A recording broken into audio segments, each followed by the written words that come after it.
Vamos a ver cómo calcular el voltaje en un capacitor conectado con una resistencia en un circuito RC en serie, excitado por una fuente sinusoidal, y vamos a analizarlo mucho tiempo después de haber sido conectado al circuito, es decir, lo que se llama el régimen estacionario. Entonces, en este caso observamos lo siguiente. Cuando nosotros vamos al laboratorio y tomamos las medidas en este circuito, variando la frecuencia y la capacitancia, encontramos que el voltaje en el capacitor respecto a la capacitancia para diferentes frecuencias disminuye a medida que se aumenta la frecuencia, siguiendo esta expresión. Lo mismo sucede si nosotros hacemos la gráfica con la frecuencia para diferentes valores de capacitancia. Entonces vamos a ver cómo obtenemos esta expresión de acá.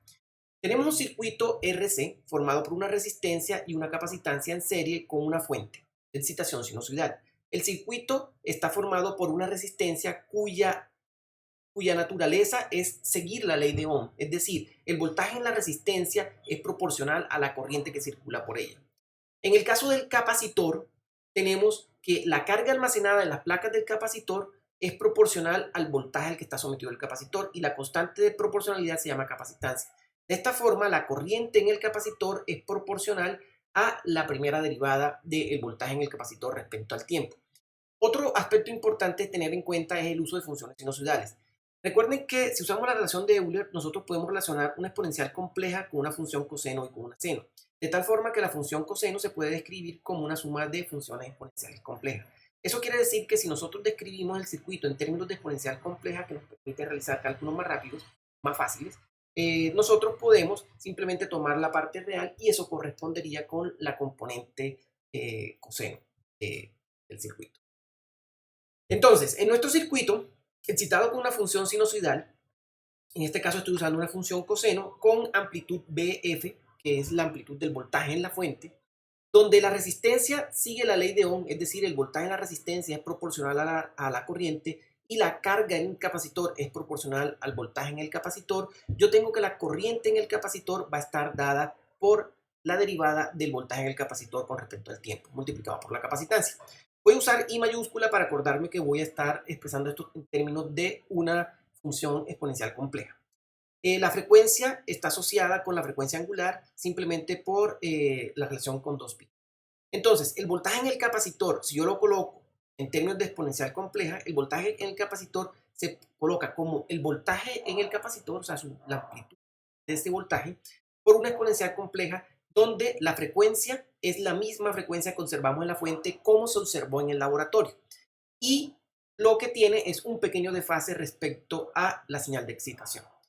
Entonces, al nosotros introducir este voltaje en el capacitor en la ecuación que describe a la corriente del capacitor, encontramos que la corriente se puede escribir en términos del voltaje del capacitor como una relación de proporcionalidad donde la constante de proporcionalidad es J omega por C, donde este J recuerden que es el número imaginario.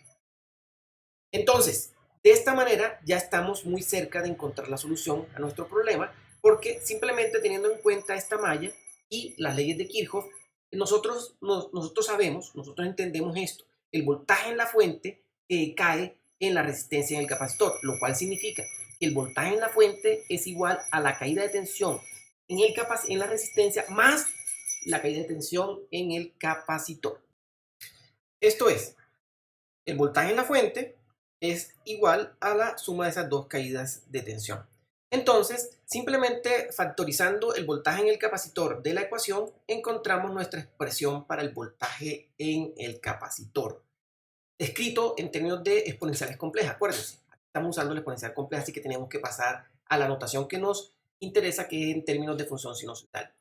Ahora bien, nosotros ya tenemos la expresión que nos da el número complejo asociado al voltaje en el capacitor, pero tenemos que pasar de ese número complejo a la función que nos interesa a nosotros, que es una función sinusoidal. Nosotros tenemos el voltaje de la fuente, que es una función sinusoidal, donde su amplitud es BF. Ahora, si nosotros calculamos de este número complejo que obtuvimos su magnitud, esa magnitud va a corresponder exactamente con la amplitud del voltaje en el capacitor. Entonces, el voltaje en el capacitor en el tiempo va a ser esa amplitud multiplicada por el coseno de omega t más el desfase que se tiene. Como los cálculos los estoy haciendo respecto a esta fuente de voltaje, este desfase sería respecto a la fuente de voltaje. Entonces, con esto hemos calculado el voltaje en un capacitor conectado con una resistencia en un circuito RC en serie en el régimen estacionario, es decir, mucho tiempo después de haber conectado el circuito.